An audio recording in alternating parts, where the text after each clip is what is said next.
So good afternoon, everyone, and welcome to the Student World Live session. My name is Margherita Pasquini, and I'm responsible for all the events in continental Europe for the Student World. The Student World is a unit of a much bigger company that is called FPP Edu Media that has been organizing events in every country of the world for more than 20 years. First of all, I would like to thank Professor José Antonio Fernandez for inviting us today and for making this online moment possible, so thank you very much. So to have an idea of my audience here, would you please write in the chat whether you're last year students, second to last year students, or third to last year students, so primero de bachillerato, segundo de bachillerato, cuarto de eso? Please. You can, okay, there we go. Cuarto de eso, okay. Okay. Good. Good. Okay, so what is today's webinar about? Studying abroad, planning and preparing for it. So we will try to cover the steps you need to take, the main things you need to know to make an informed choice when it comes to opting for one university or another. Choosing your university takes time if you want to make the right choice, because you need to ask yourself what you want and you need to get to know you first. What I really want you to know is that there is no best university that works for everyone, but each of you needs to find the best fit institution. An institution that works specifically for your needs, your expectations, aspirations, desires, and dreams. It might sound a little banal, perhaps, but knowing yourself is the most difficult thing ever, more than taking any English test or writing a motivation letter. So the first part of the webinar, I'd say 15 minutes to 20 minutes, 15 to 20 minutes, we'll be focusing on the criteria we will suggest you to take into account and on the main things you need to consider when studying abroad. And in the second part, the three universities here will be talking about their institutions, what makes studying there unique, so you can actually understand whether or not those types of institutions work for you. So we are here today with three representatives from three different universities. They will be introducing themselves very quickly, like in a bit. And before leaving the stage to them, I would like to hear your voice again. So let me open the poll here. Yep. So have you already had an international experience? So going on a holiday doesn't count, but like any kind of like trainship, internship, studying abroad, summer course, language course, any kind of experience counts. Good. Okay, and my second question for you, but I would like you to write in the chat in this case because the polls for this don't work. Will you please let me know which is your main concern when it comes to choosing your university? You can choose one word or two words, like, I don't know, price or location, or I don't know. These are kind of the main things that come up. So if you want to use the chat to let me know which are your main, I don't know, concerns, or if you're scared about something in particular when talking about your future university, if you want to share this with us, sorry. Good. Anyone? Homesickness? Okay, anybody else? Okay, education program, okay. Experience. Okay, so, okay, if you want to keep typing, we will be reading all the comments like at the end. So if you have questions, which I really hope you have you will have a lot of questions, please use the Q&A. And we will read all the questions and reply to all the questions you have, and even, you know, you might not have now, but maybe you will have it at the end after the presentation. So we won't ignore your questions while presenting. We'll just keep it for the end. So we can actually start now the presentation. So I leave the stage to my three colleagues here. I don't know who's going to go first. Fabiano is going to be you. Can you guys hear me? Yeah. Fabi? Lori? Yes, we can hear you perfectly well, Margarita. Yeah. So yeah, we can start the presentation. I don't know who's gonna go first among the three of you. So if you wanna, It's Fabiano, but let's take advantage to quickly introduce ourselves, maybe. So I'm here today to represent ESCP, the ESCP Business School. My name is Roxana Olaru, and I am the coordinator for admissions and recruitment at ESCP. okay. Lori? Sure. Hello, everyone. My name is Lori, and I represent Ohio University. We are located in the United States, and I'll be talking a little bit more about our university after the presentation. Good. We have Fabiano Marcel from Langara College. I think he's experiencing in Canada. I think he's experiencing some technical issues. So let's wait like 3 seconds to see what happened. Can you hear us, Fabiano? Okay. So while he tries to fix his computer or whatever's happening, who's going to be starting? Roxana is going to be you starting, or the presentation, or? Will you refer to the general presentation or yeah, it was actually Fabiano who was going to start, but maybe we can maybe Lori, if you're okay with it, maybe you could, go through the middle and then do my part, and then Fabiano would do the first part. Okay, good. Yeah, sorry guys for this little technical issue or experiences, but we all, I think we're all used to this now, right? After being online. Sure. Oh, he's back. Hi, can you hear me now? Oh, yes. Yes. Oh, I'm so sorry, guys, for that. I don't know what is happening today. I think the internet is not working well today, so I do apologize for that. But Margarita, thank you so much for the introduction. I was actually hearing all of you talking, but I couldn't talk. I don't know why. But anyway, it's a pleasure to be here with you guys. My name is Fabiano. I work at Langara College. It's a public institution located in Vancouver. And as the other colleagues, I'm going to be also talking a little bit about the institution later on. So buenas tardes. It's afternoon for you guys. It's morning here for us in Canada. So I think I can jump in and start, right? Yeah, go ahead. Perfect. Let's go there. So my colleagues and I are going to be sharing some practical personal matters with you guys, and also some benefits of international education. And I'm particularly going to be talking about the practical matters, everything that happens before you actually take the action of going overseas and starting your program. So the very first thing that I would like to start with is with the research process. So the research process is probably the process that is going to take most of your time. But you do have access to a very interesting tool. So all of you in your institution have one person that I consider a hero in every single high school, and that hero is the student counselor. So you do have access to this amazing person who has lots of experience, lots of information that can be very important in your decision factor and your decision planning. Okay, so make sure that you talk to your counselor, make sure that you listen to your counselor, and not only receives the information that you get from them, but act upon it. Go to internet, go to the institution they indicate, check the program that they indicated to you, learn more about it, discover new things, share back with your counselor. Look, this is what you gave me, this is what I found. Have conversations, and that's gonna really support your process of finding the right institution and the right program.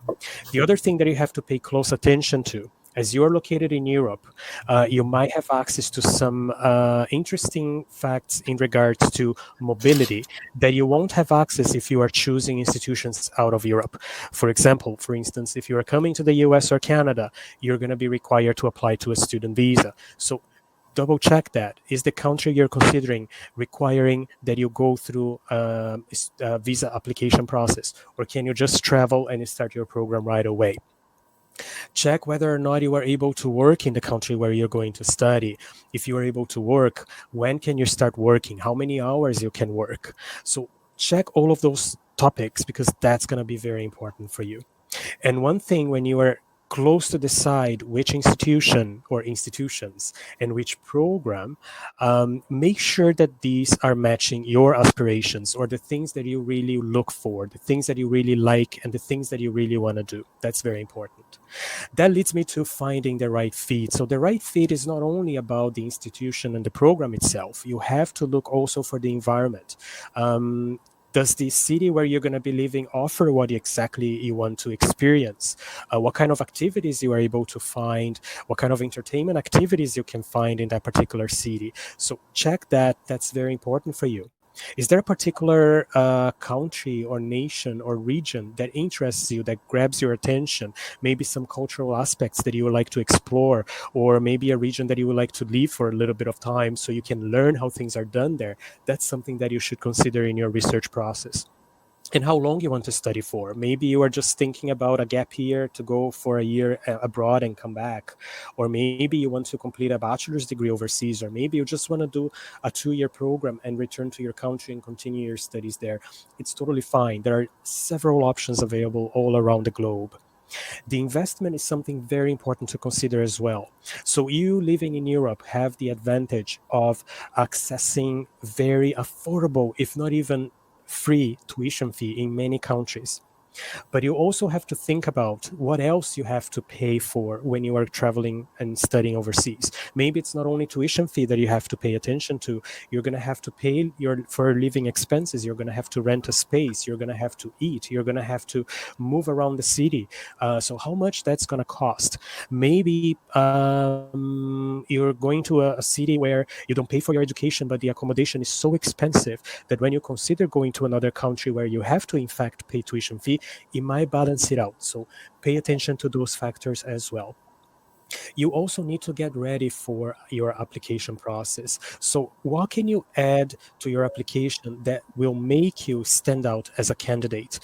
A lot of institutions nowadays are not only looking for grades, they are looking for the level of involvement that students have with their community, the level of involvement that they have with their institution. So what are you doing apart from your class studies that could make your profile light up for admission professionals in institutions, right? Are you interested in sports? Maybe you also are interested in arts. So make sure that you highlight those key things in your application. Volunteering work is something that a lot of countries, particularly Canada and US, value a lot. So make sure that you include that in your presentation to institutions as well.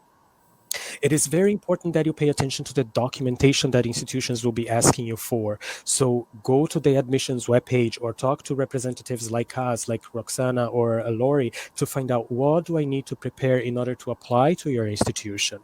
Do I need to show you some of my high school documentation? Do I need to get a letter from a professor? Do I need to get a letter from my counselor? What kind of documents we need to show to better represent ourselves? Remember that in most cases you're applying online, so the only way for us to see the real you is through the paperwork. So make sure that you invest a lot of time in completing your application, in preparing your letters of intent or your letters of recommendation. That's very important. A key point for admission processes overseas is to start the process early. Don't leave it for the last minute, because maybe you're going to be missing something and you might lose the opportunity of starting in the school that you want and the program you want because you are not on time. So make sure that you start your process ahead of time, as early as you can, as early as the institutions allow you. Some institutions will allow you to apply as early as 10 months in advance. So start preparing yourself. Show that you are committed to the institution and the program that you are choosing. Show that you are interested, and prepare the documentation in a way that it's going to be very good, a good presentation of your profile to this institution. And most importantly, don't take it personal. So a lot of students apply to multiple institutions and multiple programs because we never know if we are going to be accepted right away. And in case you are not accepted right away, it's totally fine. That happens all the time. Don't feel bad. The only thing that I recommend is that have a plan B. So you should have a plan B in case the institution that you chose as the number one and the program you chose as number one, if it doesn't work this time or if it doesn't happen, look for an alternative. And one piece of recommendation that I would like to give you is, if you don't get admitted in the program that you want, an institution you want, for whatever reason, connect with the institution, ask for feedback, ask them what was perhaps missing in your application. How should you do it this next time? If you were to apply again, what they would like to see in your application. So that's going to not only give you feedback about the way that you're presenting yourself to the world, but also it's going to be a very good piece of advice that you can use for your applications to other institutions, or perhaps you want to wait for another admission process to apply again. So you're going to be better prepared for that. Okay, so that's the little piece of information that I would like to share with you. And before I leave, I would like to leave you guys with a quote from Abraham Lincoln, that the best way to predict your future is to create it. So make sure that you keep that in mind when you're looking for opportunities overseas. Thank you so much. All right, well, thank you, everybody. Again, my name is Lori, and I'm going to talk to you about personal factors that would weigh into why you want to study abroad. Some of these might overlap with what Fabiano just mentioned, but we'll go over them again. So one thing you want to think about is the duration of your studies. So an exchange program can run anywhere from 1 semester up to a year. So maybe you just want to do a little introduction of what it's like to live abroad. You could do your full bachelor's degree, which here in the US is going to be 4 years. You could study at home for your bachelor's degree and then go abroad for master's or PhD, which could be anywhere from 1 to 6 years in the US. And then you want to think about what kind of program do you want to study. In the US, it's very flexible. Many of our students will start out as undecided majors. Maybe you're kind of flip-flopping between a couple different subjects that you really like. So that first year, you can take a variety of classes to see what is the best fit for you. We also have major, minors, and certificates in the US. So for instance, I studied at Ohio University, I studied biology. That was my major focus, but I also took art classes and, excuse me, humanities and English. I received a minor in geography, which means that some of my classes were focused on geography. So those are some of the flexibility ideas that you can do in the US. You want to think about location. So besides academics, do you want to live in a big city? Do you want to live in a college town? Just thinking about the environment that you're going to be in. As a high school student, you probably are engaged in activities outside of your schoolwork. So maybe you're involved in sports or theater, maybe a math club or robotics club. That's something that you can also pursue in your university studies. So that's something that you want to look for in the university that you're interested in. As Fabiano mentioned, cost of living is important.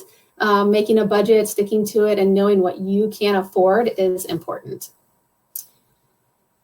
So here in the US, we have over 4,000 universities, so there's a lot of options to choose from. Some of the universities are located in big cities where maybe most of their students still live at home with their parents and commute to the campus. So that's a different kind of culture that you're going to find compared to a residential campus where most of the students are living on campus and there's a lot of energy on that campus because the students are there full time. And lastly, I just want to point out language acquisition. Maybe you want to study abroad to really get proficient in that language. So you want to think about how long you want to be there. Right, thank you, Lori. So for the last part, I'm going to talk about the benefits. There are, of course, many benefits, and I've had my own experience with studying abroad and working abroad, so I know how connected they are. First of all, I want to talk about the personal benefits because you've mentioned in your comments, I saw in the chat that, you're afraid of being homesick and that, it's going to be difficult in some aspects. And of course, I cannot lie. It's going to be difficult, but it's also going to make you stronger, more autonomous and more independent in the long run. And that will make you stand out as a candidate and professionally further along.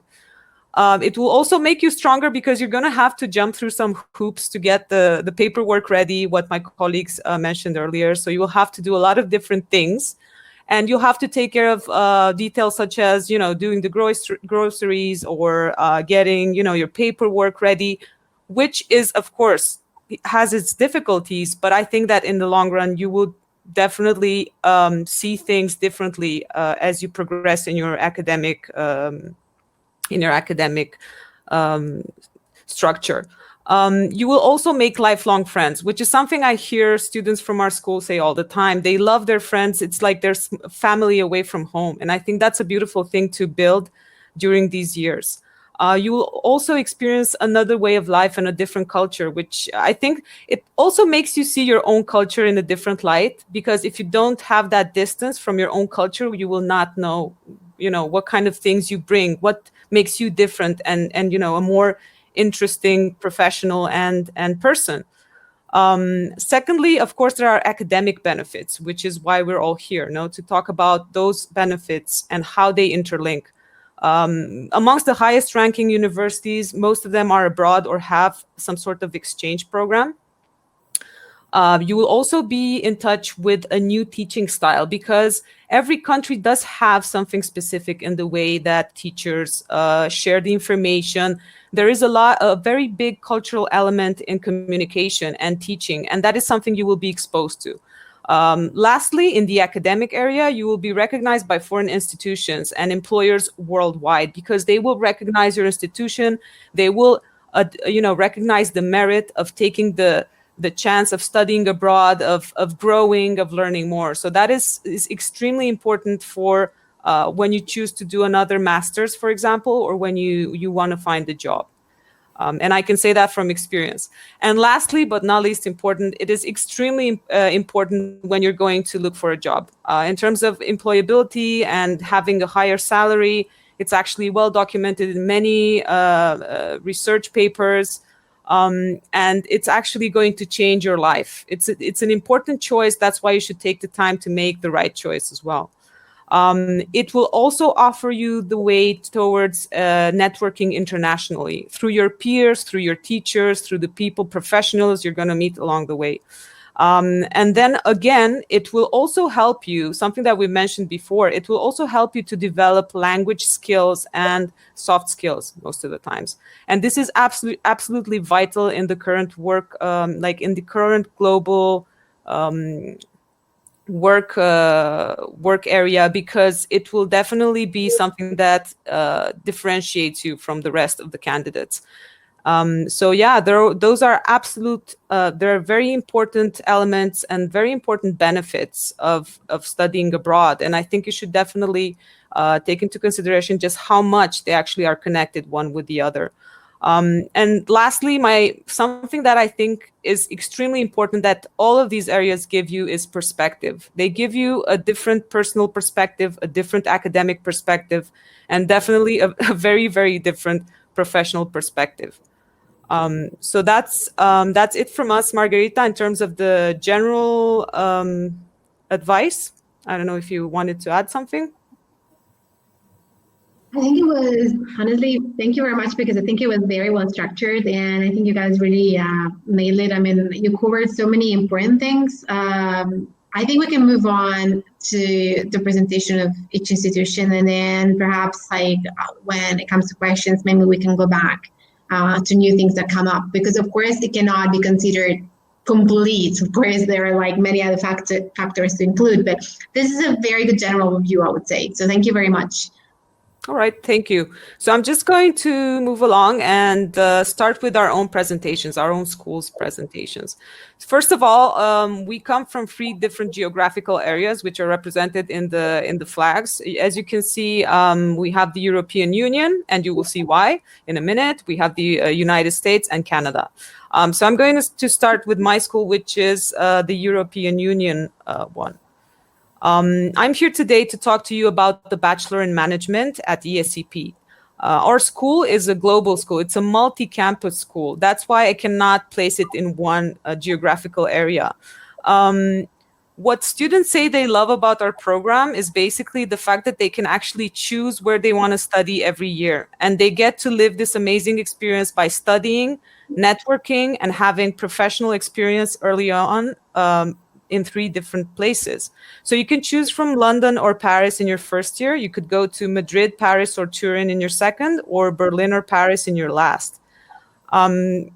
Another thing that I believe is very important to underline is the fact that we have a different pedagogy. We have very small groups, which gives you a special attention.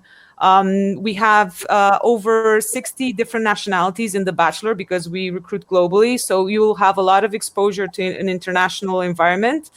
And we have a lot of real business cases and a lot of real situation, because the concept of the school is learning by doing. And that's what you're going to do. You're going to have your practices that are mandatory in your second and third year. You're going to have to work with companies, solve their problems. You're going to have to learn to work with your peers from all over the world.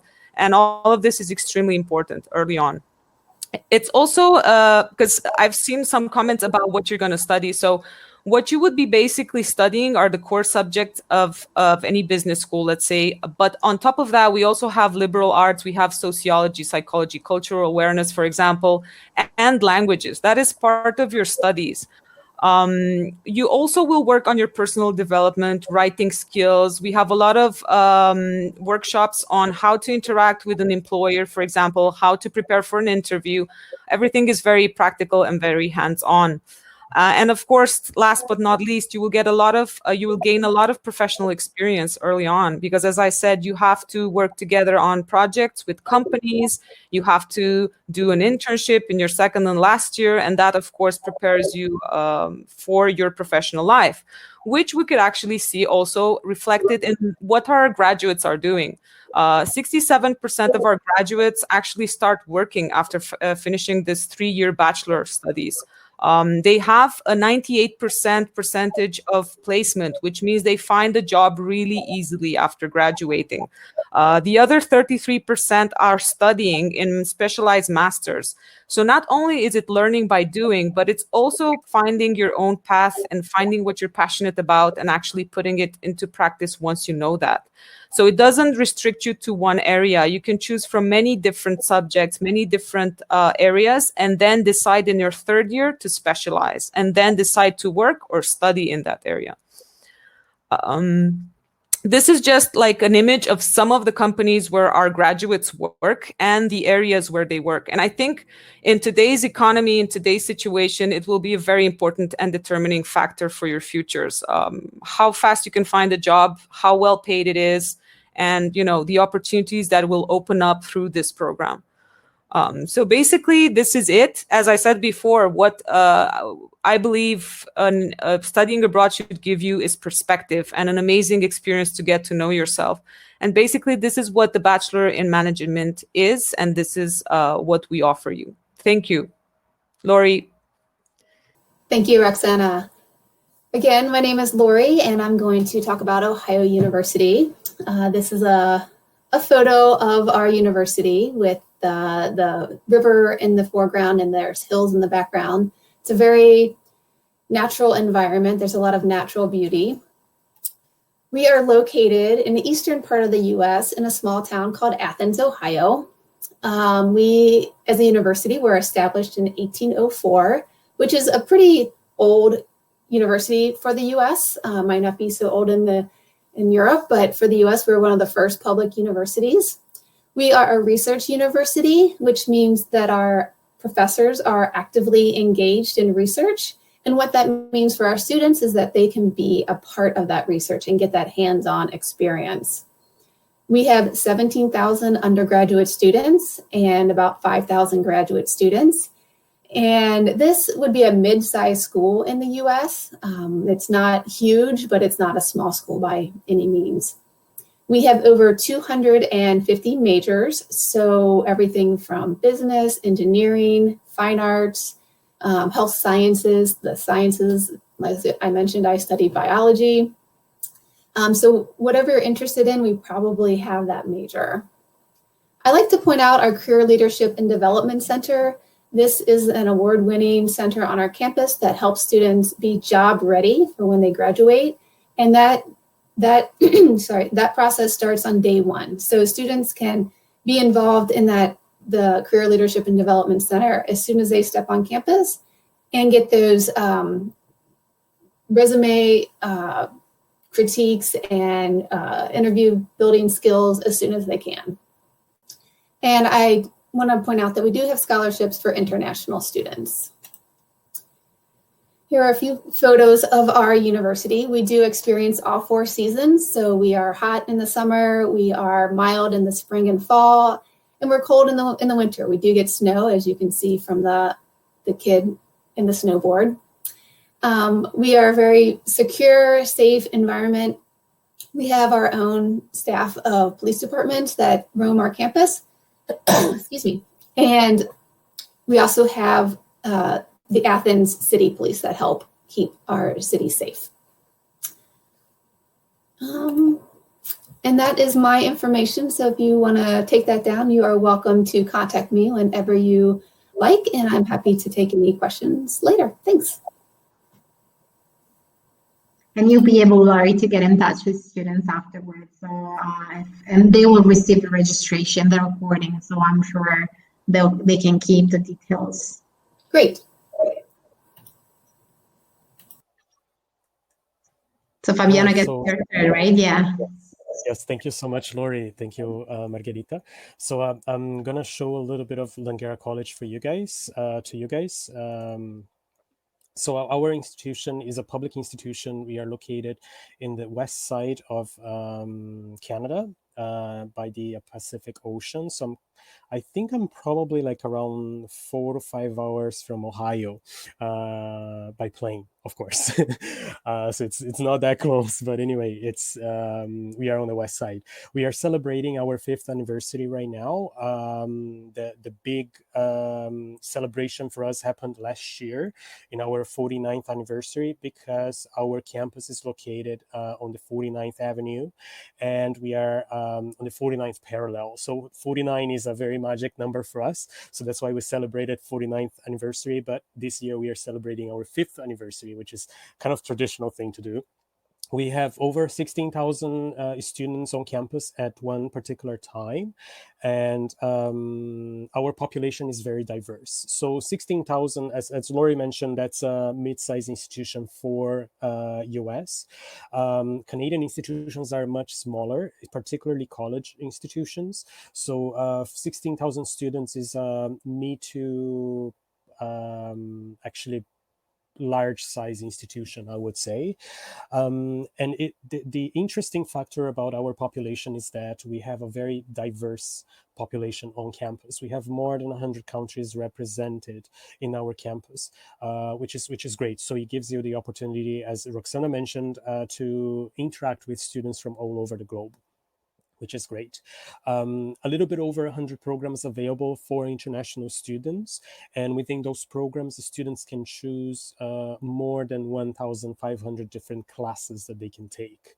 It's a very interesting program, and we cover basically the main areas of study. And we are a leading institution in terms of university transfer programs in Canada, which is something that doesn't happen everywhere. But in Canada, particularly in our province, you can actually start a 2-year degree with us and transfer directly to a 3rd year of a Canadian university located in British Columbia. The most popular institutions where our students are going to are University of British Columbia and Simon Fraser University. In terms of programs, city, that's the picture of the city where I have the privilege to live. It's a very beautiful city. As Laurie mentioned, we also have the 4 seasons, very mild climates in the fall and the spring, very warm weather in the summer, but not overwhelmingly warm, which is great. And our winters are actually the mildest in the country. So we always hear about Canadian temperatures. My flag is falling here on top of me. So we always hear the Canadian temperatures are being very low in the winter, and the winter here is very harsh and snowing all the time. That's true for a big percentage of the country, but Vancouver, we have a very mild temperature in the winter. It's usually between 4 to 10 Celsius degrees over zero, so above zero, which is great. Our programs will cover associate degrees, which are the university transfer programs that I mentioned in both arts and sciences. And we also have certificates and diplomas, which are basically 1 year or 2 year programs that allow you to gain knowledge in one particular subject and go to work right away. And we cover the creative arts industry programs. We cover also business, humanities and social sciences, and you can also find science, technology, and health in our institution. So that's a little bit of information about Langara College, and I'll be happy to answer any questions you might have. So that's my email address there. Thank you. Thank you very much. Thank you very much to the three of you guys. So I think it was great to have kind of the picture, like a picture of each institution, because the three institutions are very different in terms of size, in terms of location. And to me, it was it was very important that they could actually talk about it, because not just because they want, of course, they want to showcase their university and want you guys to go there to study. But I think it's important to give you an example of what studying in a private, like smaller university, European with multiple campuses is like, or like a big public university in the US, like a medium-sized university in Canada. So I think the three universities are kind of like different, and I think they give you like a good overview of different options, because at the end of the day, it's not just about the academic content that you need to look at when considering university, but as they mentioned already, a number of factors here. So now it's time for Q&A, for questions and answers. So I would really encourage you to ask as many questions as you have and want and like, because this is your moment. So especially I'm talking to students from primero y bachillerato and cuarto de eso. I think like planning is crucial now. So you have enough time to plan ahead. So make the most of this time, especially the coming summer. You probably won't go anywhere, right? So try not to waste the summer, not to waste the crisis we're living and going through, to kind of create your experience and to think about your university, because it takes time to decide. Any questions about language requirements, or do I need to speak the language of the country I go to, or what kind of support do I get when I arrive, or is there any international programs I can apply to? Because you guys are considering going abroad is already like your goal, but that's just a starting point. So you need to consider the university you're choosing as a starting point for more international experiences. So, okay, is there any type of scholarships? Yep. Is that a question? Is it for a certain school, or is it for all of us, the question about scholarships? I think it's for everyone. It's in the Q&A. For everyone. You can read it. So I'm just gonna quickly, we have something called the federal scholarships, which cover 10 to 50% of the tuition fees. And this year, unfortunately, now the competition is closed, so it would be for those applying next year. We had on the Madrid campus where I work, a competition based on a sustainability project, and we called it the Green Scholarship, which also covered tuition fees of up to 50%. So the first prize, 50%, 30%, and 20%. And you could get actually both scholarships together. So if you're really good, at discussing the sustainability topic, thinking of new ways to help your school or ESCP, that's what we did. Fabiano, Lori, any other comments on this question? Yeah, so at Ohio University, we do provide scholarships for international students. It helps if you've taken the SAT or ACT. That would put you in a category of students that are eligible for the bigger scholarships. So it could be anywhere from 10 to 50% of the tuition. It really is just kind of based on the higher your score, the more money you'll get. Abby? And for us, we do have scholarships that are open to international students, but not entry scholarships. And scholarships in Canada are not as wealthy as the ones that you can find in other parts of the globe, unfortunately. But our scholarships are based on GPA, so it's based on your average grade, and you must have completed at least one term in order to apply to certain scholarships, and they will cover anywhere between $500 to $1,500 in tuition fee. Margarita, sorry, I forgot to mention two things, very important. In terms of the scholarship, I didn't say for the federal ones of up to 50% what the criteria was. And it's, in our case, it's both academic and demonstrating need according to your parents' income, household income. So those are the principles, basically.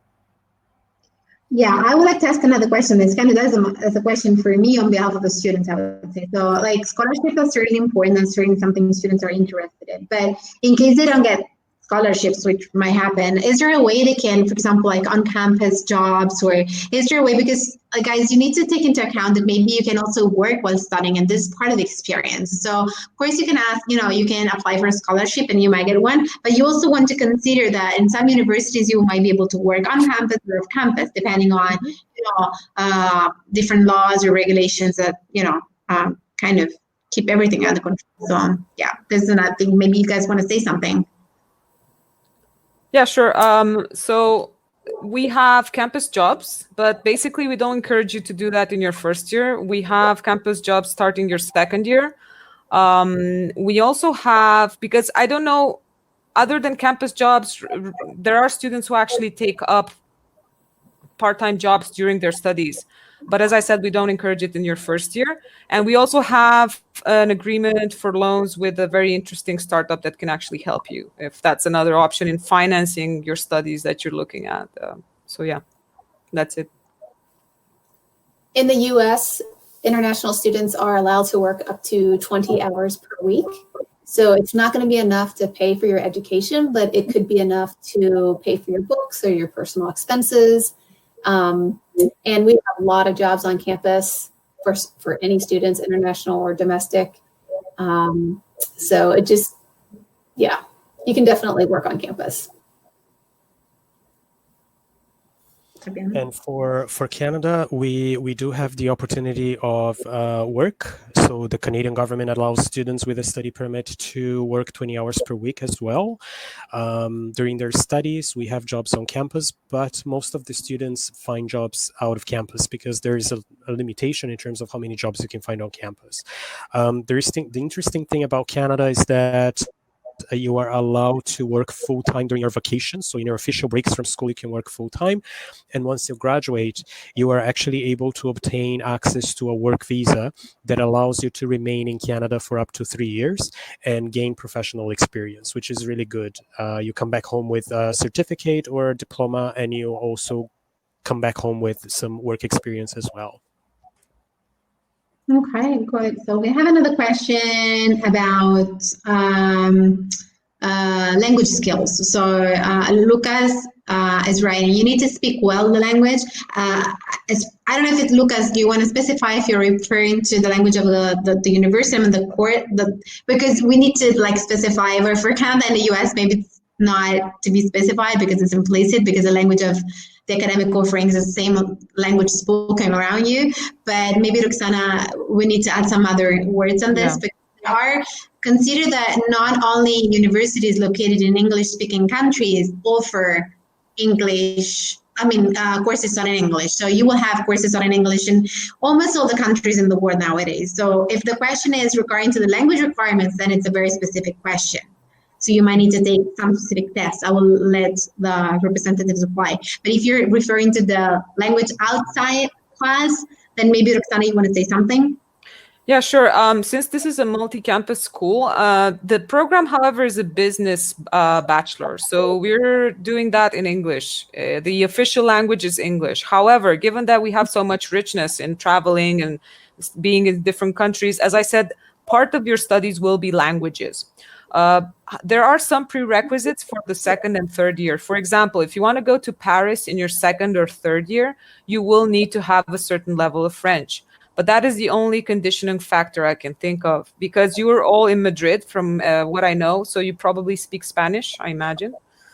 We need a B2 level, like an intermediate for Madrid, to come to Madrid in your second year, a B2 level for Paris in your second year, and the C1 level or higher level for French for Paris in your third year. And the reason why we do that is actually a little bit related to your prior questions about jobs, because in your third year in Paris, you can actually do something called alternance, which is like working and studying. So you have like 2 days studying, 3 days working, 3 days, I don't know what I said before, 3 days studying, 2 days working. So it's like complementary. So basically that's why we require such a high level of French and Spanish, B2, because some of the subjects will be in the campus's language, main language, but just a few.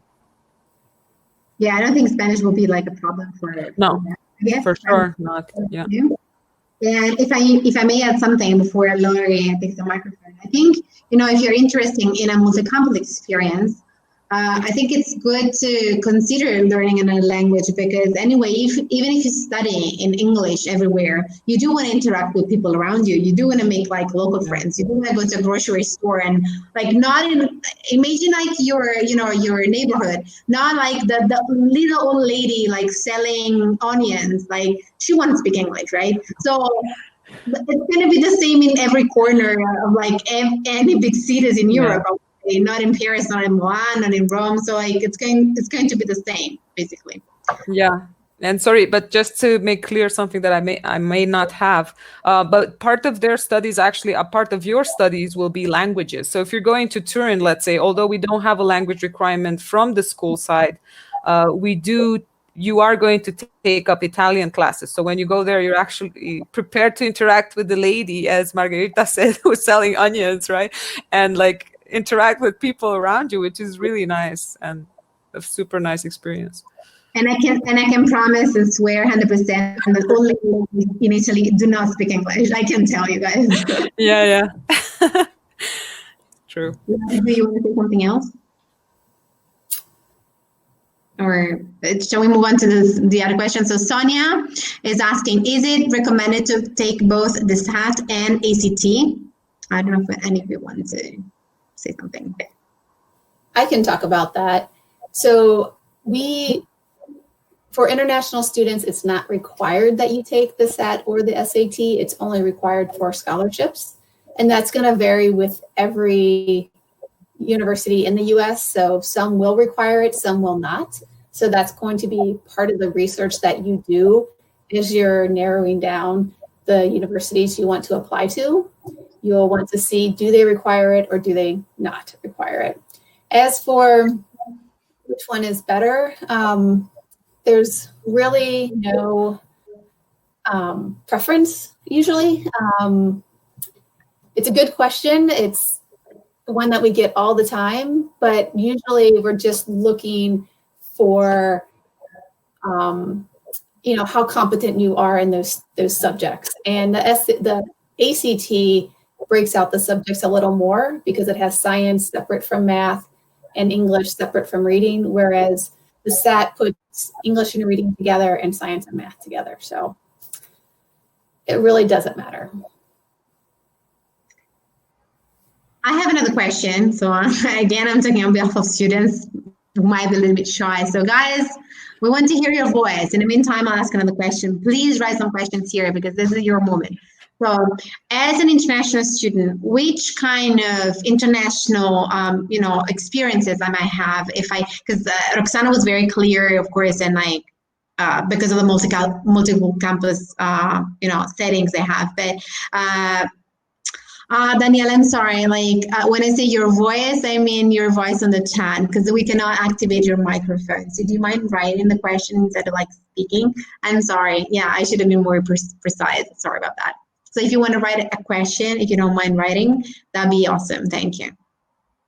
So for Lori and Fabiano, what kind of international experiences you provide to international students? So once they get there, can they go abroad for a semester? Can they have an internship experience abroad? What kind of experiences they can have? Sure. Our study abroad experiences are open to everyone, whether they're domestic or international students.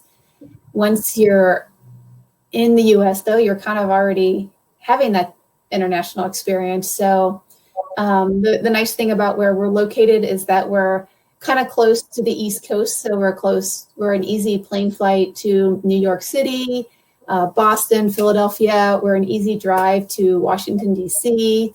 We're an easy drive to some of the other, if you're into nature, I mean, the Appalachian Mountains are close by. So there's a lot of hiking and kayaking, canoeing, backpacking, that sort of thing, if you're into that. Our Outdoor Pursuits club on campus has a lot of activities that have students engage in outdoor activities. Yeah, and then you'll meet friends, you'll meet people from all over the country and all over the world. And a lot of times that will take you somewhere. You know, your friends say, hey, let's go here. It's a really cool place. And you probably have never heard of it. And you go and it's amazing. So there's a lot of chance for that. Okay. Thanks, Lori. Fabiana, do you want to? Yeah, so in Canada, we do have the opportunity of getting engaged with overseas studies through some of the programs. They actually have some, they call particular overseas trips. So it all depends on the program that you are in, of course, but we have connections with institutions in Latin America and also in Europe. I guess that if your guys are coming from Europe, you're not going to go on this experience to Europe. Of course, maybe you can try out Latin America because it's closer, but there are some opportunities that you can find through our international education engagement department. Yes. Okay.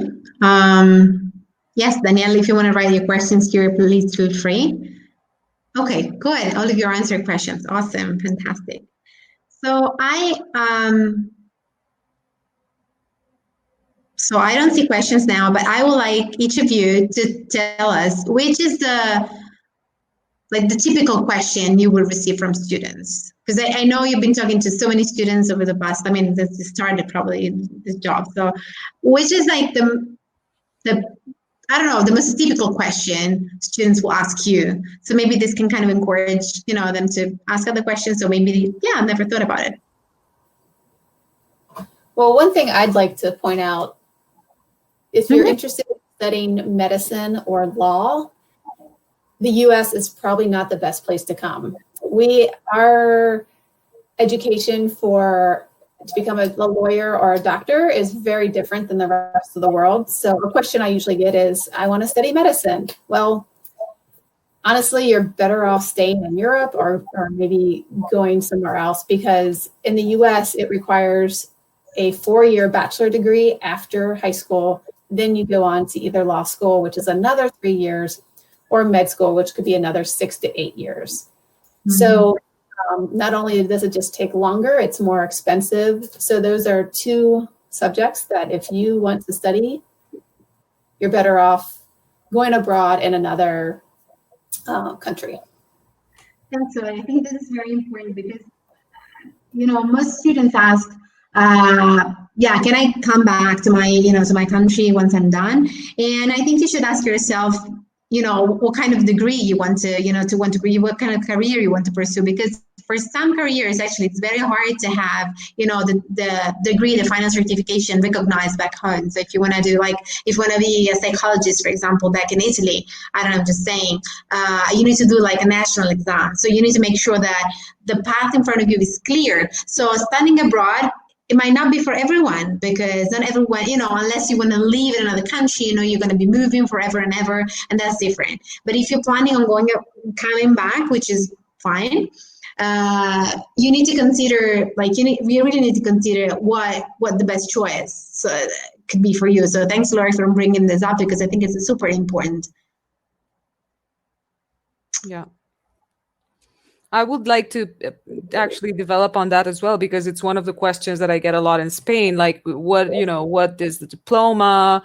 Is it recognized? Because in Spain, there's a special law. So unless you study for 4 years, which, you cannot For example, what you can't do with the diploma you would get after 3 years is, as we call it here, opositarse, or run for any public type of job or work for the government. That's why we created this year a double degree with Carlos III. So actually, if you're interested in that, we have a different program, which is 4 years long. And actually, you would have zero, restrictions in Spain. As this diploma is recognized by the Ministry of Education and Innovation in France and in Germany and Italy. So internationally, it is recognized. You can work in any company. As we said, that is our main goal, to get you to discover your passions and to work in the area of your choosing. But it does not, in Spain specifically, with the 3 years, it's not considered sufficient. So you would have to take up the double degree if you're interested in doing something in the public area or working for the government. Thanks. Fabiano, do you want to add something to this? Yeah, so I have to echo my colleague Lori. For Canada, it's the same. We get lots of questions about law and medicine, and unfortunately, this is not the right place for you if you're looking for those two professions. But one question that we get all the time is why I would go to a college and not a university, and that's very common in Canada. That kind of question, but.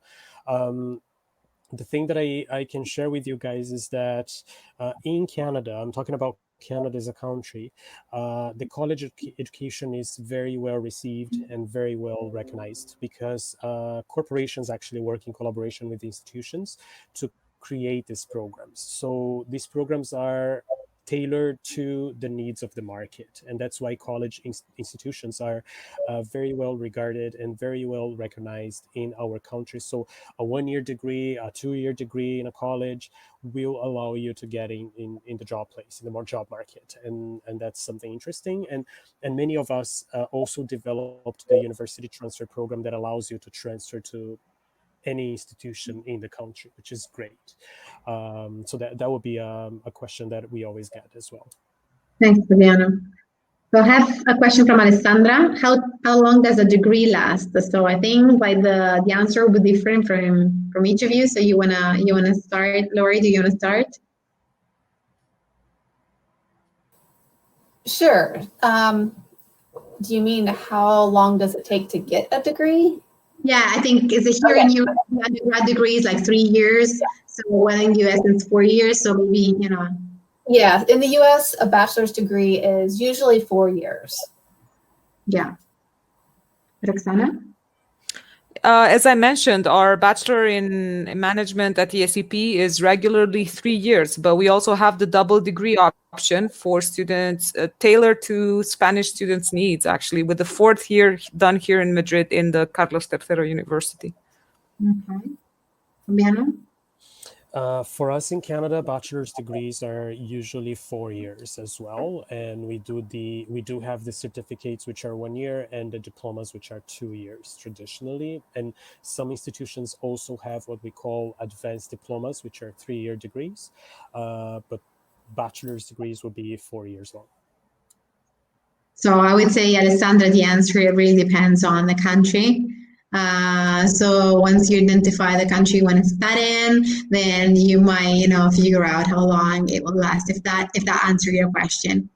And then Teresa is sharing with us. She wants to study fashion. I don't know if any of you, I guess, Lori, like with 200 majors, like fashion might be there somewhere. Yeah, we do have fashion merchandising. So if you want to study fashion design, we do not have that. We do have fashion merchandising, which allows you to get a business minor. So it's more about being in the fashion industry. Mm-hmm. Okay. I mean, for us, we have very different profiles actually at our school. We have artists, we have people who study social science. We have very, very different people. The goal here is to create connections so you can actually, work in that area as an entrepreneur or as a manager. So the point for a business degree is to actually be a manager in that area or specialize in a master that we have at our school, which is in the luxury area. So that might be related. Okay, thanks. I don't know if Fabiana wants that something, or because we have another question. Yeah, no, we don't have fashion. We have fashion as one subject within our design program, but it's not a concentration, unfortunately. Okay. So Hugo is asking, if I practice the sport, do I have any advantage or something similar? I don't know if it's in terms of any kind of support, I guess, or like special extra support. Sure, I can talk about sports scholarships a little bit. So Ohio University is a Division I school, which is the highest level of athletics in the United States. And Division I schools provide athletic scholarships to students. So if you're looking for a chance to play your sport at that highest level, then you'll want to look for Division I schools in the U.S. There are Division II and III, and which is, obviously the lower. Some of them will provide scholarships and some of them will not. So if that's what you're interested in doing, check out Division I NCAA in the US. Yeah, well, are you interested in the scholarships, or do you want to know if you can actually keep playing your sport? Maybe, yeah, I think in the US it's pretty common. Yeah, it's pretty common to being able to actually keep playing the sport, and the sport is a huge thing on many campuses. Yeah, so I don't know how about Canada. I'm less familiar with Canada in this sense. Yeah, Canada, athletics scholarships are not a huge thing in Canada. The US is much better in that sense. So yeah, it's not traditional for our institutions to do that, but our institutions compete. So we do have leagues and we do have the official teams that you can choose to be part of if you want. At Langara, for instance, we have basketball, male and female, and also soccer, male and female. And if you make part of the team, you do get some support in terms of financial aid for your tuition fee, but you have to make part of the team, and then you would definitely be able to do that. And we encourage other sports as well, but scholarships are not as expressive as the ones that you can find in the US, for example. So yeah. So I'm going to comment real quick. For ESCP, actually, we don't have any sports scholarships. If the question was related to sports that we have on campus or events, we have a lot of events. We have this ski event, the regatta, or like the with the boats. We have a boating event. We have a lot of rugby, soccer teams. So our Paris campus has a lot of sports facilities on site. And so basically, yeah, you would be able to do a lot of sports while studying at ESCP. We consider it a plus for admissions, but we don't have the actual scholarships for that. Okay. I don't know if there are other questions. I would like to say two things before we go. So the first is, I know it might sound scary to study abroad for 3 or 4 years now. And I know it's a lot of planning, a lot of preparing, going back to the title of the presentation. And 4 years, so 3 years now, like you're probably 17 or 18 years old. So like 4 years is almost like 25% of your life, which is a lot. Okay, I get it. But life is longer, hopefully, for everyone. So when you like 50, like 3 years will be a much smaller percentage of your life. And you will be like in probably the highest point of your career. And you will look back and think that 3 years or 4 years were actually nothing. And you can actually go back, unless you study medicine or law, but you can always go back to your country with a better resume, a better curriculum, a better profile. And honestly speaking, just think about this pandemic. In April, there were, I don't know how many people lost their jobs. So now looking at the future, you need to have like a very unique profile to get a job. Like, let's face it. I mean, there are a lot of people getting a degree. What makes you unique? Studying abroad, getting a degree abroad makes you unique. So this is going to be like an incredible added value if you decided to go back to your country after your undergrad degree abroad. This is certainly one important thing.